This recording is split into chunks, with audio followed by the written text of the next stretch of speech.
매일 성경 묵상을 돕는 해설 가이드입니다. 안녕하세요, 묵상 코치입니다. 함께 읽고 나눌 말씀은 사무엘상 19장 1절에서 24절까지 말씀입니다. 다윗을 죽이려는 사울의 의지가 더욱더 노골적이고 공개적으로 변해갑니다. 그러나 다윗을 구한 사람이 다른 사람이 아니라 사울의 딸인 미갈이었던 사실이 흥미롭습니다. 계속해서 다윗을 죽이려는 사울은 마침내 하나님의 신의 포로가 되어 무장해제를 당하고 전혀 무방비 상태로 누워있게 됩니다.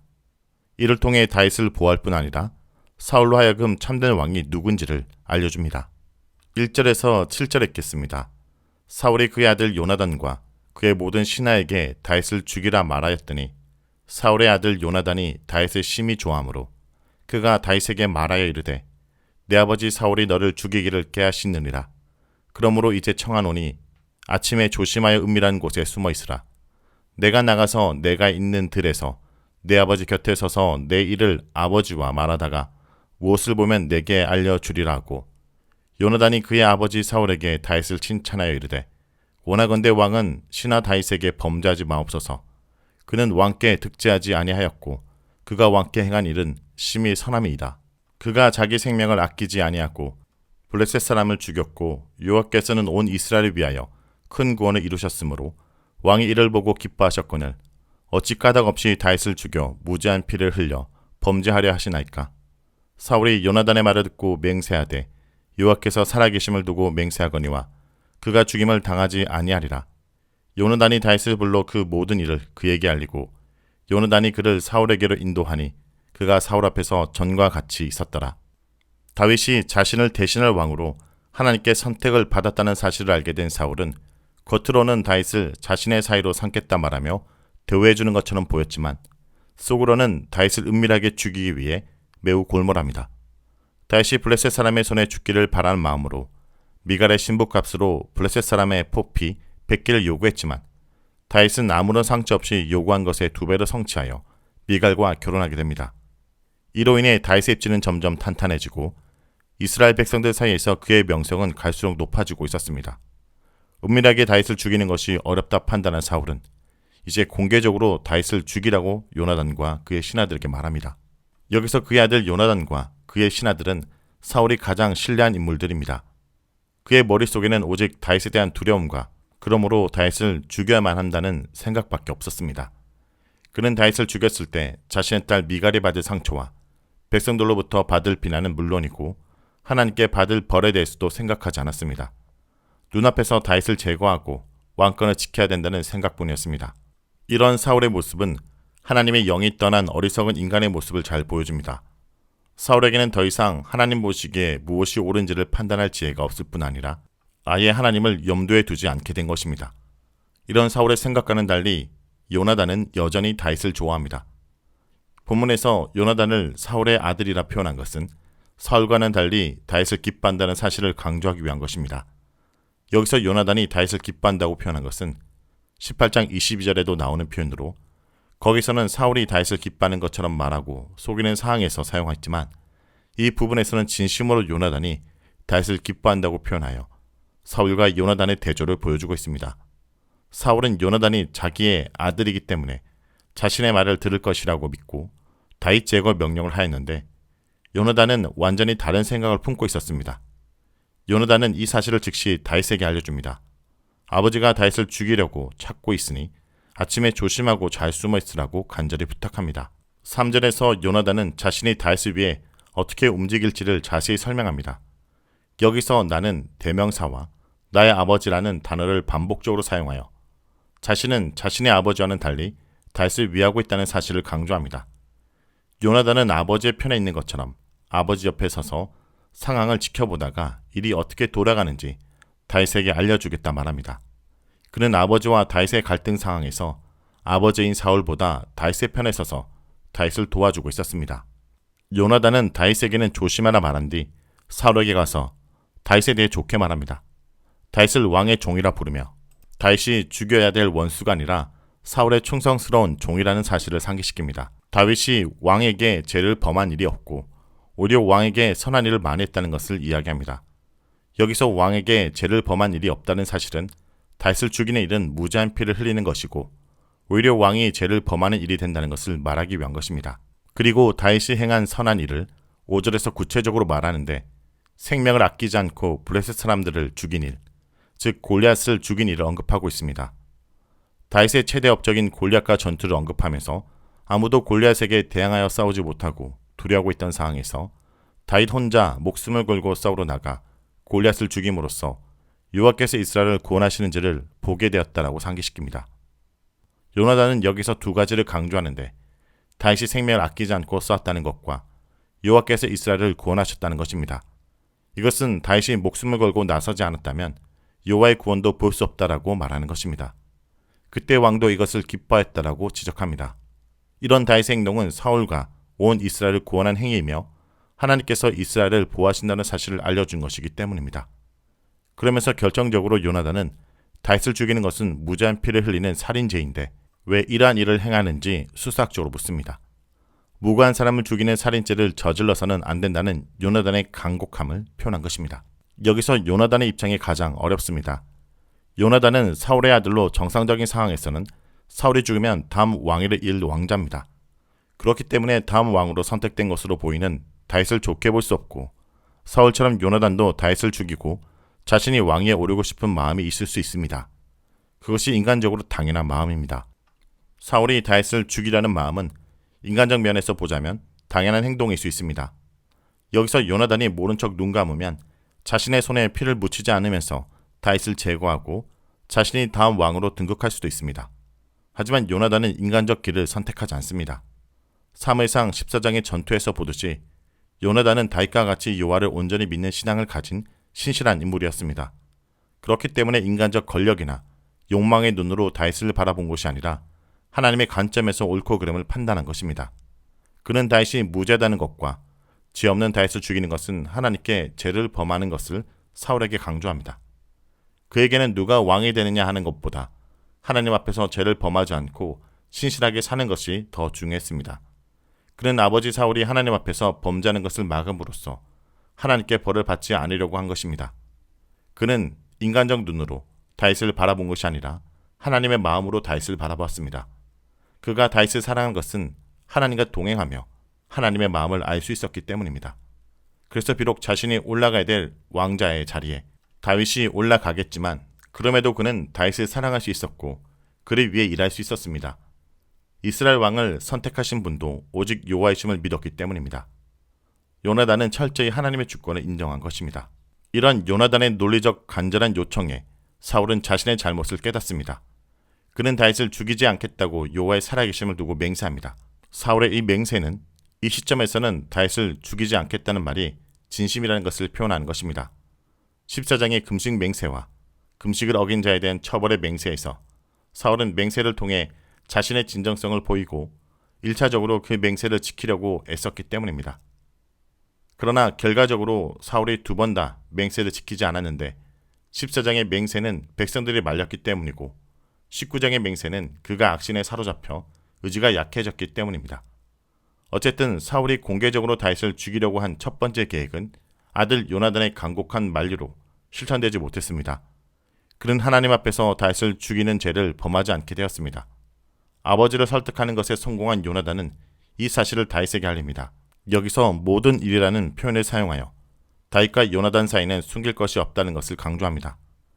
요나단은 직접 다윗을 사울에게로 데려가서 사울과 다윗을 화해시킵니다. 다윗은 전과 같이 사울의 신하로 그리고 공중 악사로 사울을 섬기게 됩니다. 이렇게 순조롭게 일이 일단락된 것 같습니다.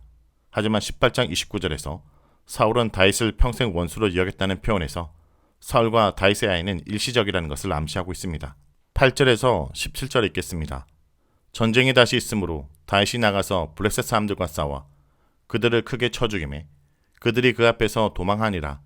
사울이 손에 단창을 가지고 그의 집에 앉을 때 여호와께서 부리시는 악령이 사울에게 접하였으므로 다윗이 손으로 수금을 탈 때 사울이 단창으로 다윗을 벽에 박으려고 하였으나 그는 사울 앞을 피하고 사울의 창은 벽에 박힌지라. 다윗이 그 밤에 도피하매 사울이 전령들을 다윗의 집에 보내어 그를 지키다가 아침에 그를 죽이게 하려 한지라.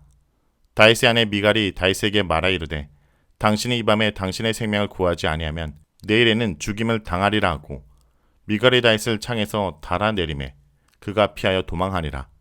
미갈이 우상을 가져다가 침상에 누이고 염소털로 엮은 것을 그 머리에 씌우고 의복으로 그것을 덮었더니 사울이 전령들을 보내어 다윗을 잡으려 하매 미갈이 이르되 그가 병들었느니라. 사울이 또 전령들을 보내어 다윗을 보라 하매 이르되 그를 침상째로 내게로 들고 오라.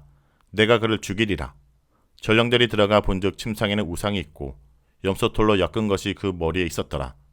사울이 미갈에게 이르되 너는 어찌하여 이처럼 나를 속여 내 대적을 놓아 피하게 하였느냐. 미갈이 사울에게 대답하되 그가 내게 이르기를 나를 놓아가게 하라. 어찌하여 너를 죽이게 하겠느냐 하더이다 하니라. 사울이 다윗을 죽이기 위해 전전긍긍하다 마음을 가라앉히고 있을 때 다시 블레셋과의 전쟁이 일어나고 다윗은 군대 장관으로서 전투에 나가서 블레셋 사람들과 싸워 크게 이깁니다. 블레셋 사람들은 다윗 앞에서 도망하였습니다. 다윗은 이스라엘 왕 사울을 대신하여 전쟁하며 이스라엘을 구원하였습니다. 하지만 다윗의 승리는 간신히 눌러뒀던 다윗을 죽이라는 사울의 마음을 다시 살아나게 만들었습니다. 다윗이 크게 승리하고 예루살렘으로 돌아오자 다시 이스라엘 여인들은 다윗을 위해 승전가를 불러주었고 사울은 그 소리가 매우 불쾌했습니다. 사울은 자신의 집에 있고 자신의 단창을 손에 들고 있었으며 다윗은 손에 수금을 들고 사울에게 연주하고 있는 상황이었습니다. 그때 사울에게 여호와의 악령이 임합니다. 사울은 다윗을 벽에 박기 위해 창을 던졌습니다. 이 부분에서 사울이 다윗에게 단창을 던진 것은 악령이 임한 후의 일입니다. 제정신이 아닌 상태에서 사울은 자신의 한 맹세를 어기고 다시 다윗을 죽이려고 창을 던진 것입니다. 본문은 다윗을 죽이려는 사울의 행동을 모두 여호와의 악령 탓으로만 돌리고 있지는 않습니다. 사울은 이미 자신의 집에 심신의 안정을 주기 위해 무방비 상태로 수금을 타고 있는 다윗을 보면서 손에 창을 들고 있었습니다. 이것은 사울이 또 승전하고 온 다윗을 보면서 죽일까 말까를 고민하고 있었다는 것을 보여줍니다. 이렇게 고민하던 차에 악령이 맞아 사울은 정신을 놓고 다윗에게 창을 던진 것입니다. 사울이 다윗을 죽이려 한 것은 자신의 의지로 한 것이 아니라 자신의 맹세를 어긴 행동이었습니다.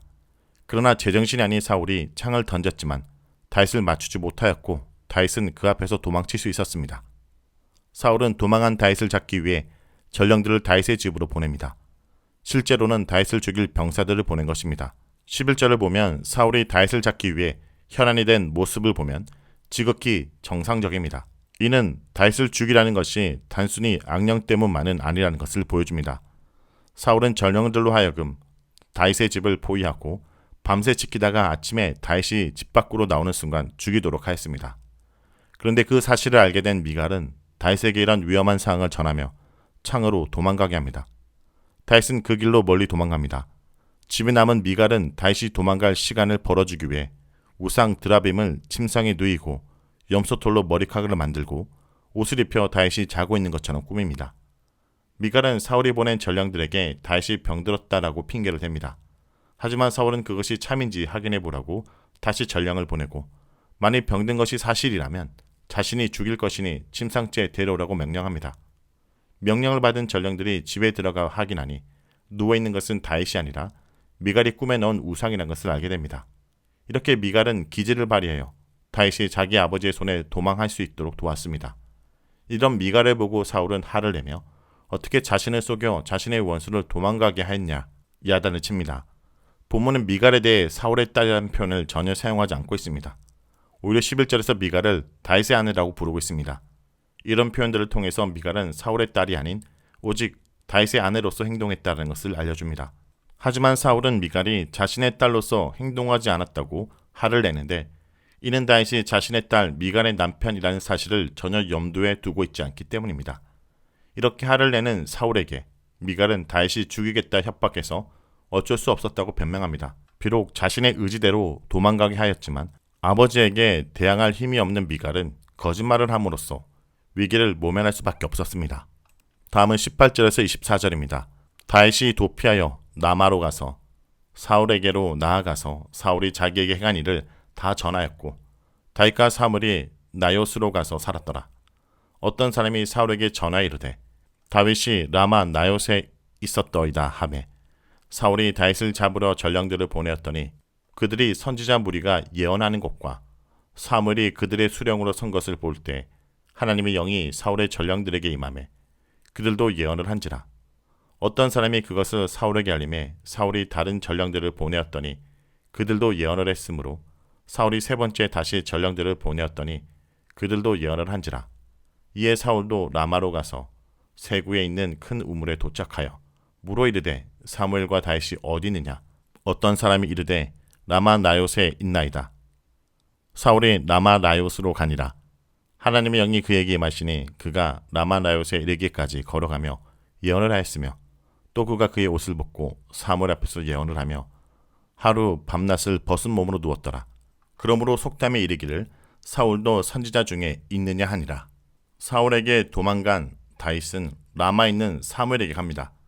사무엘은 자신에게 기름을 부어 다음 왕이 될 것을 알려준 선지자로 당장에 그가 의지할 사람은 사무엘밖에 없었습니다. 다윗은 사무엘의 도움을 받으려고 사울이 자기에게 행한 모든 일을 이야기했습니다. 모든 말을 들은 사무엘은 다윗을 데리고 라마 근처의 거주지로 데리고 가서 숨어 살게 해주었습니다. 하지만 다윗이 라마 나요스에 있다는 사실이 사울에게 전해집니다.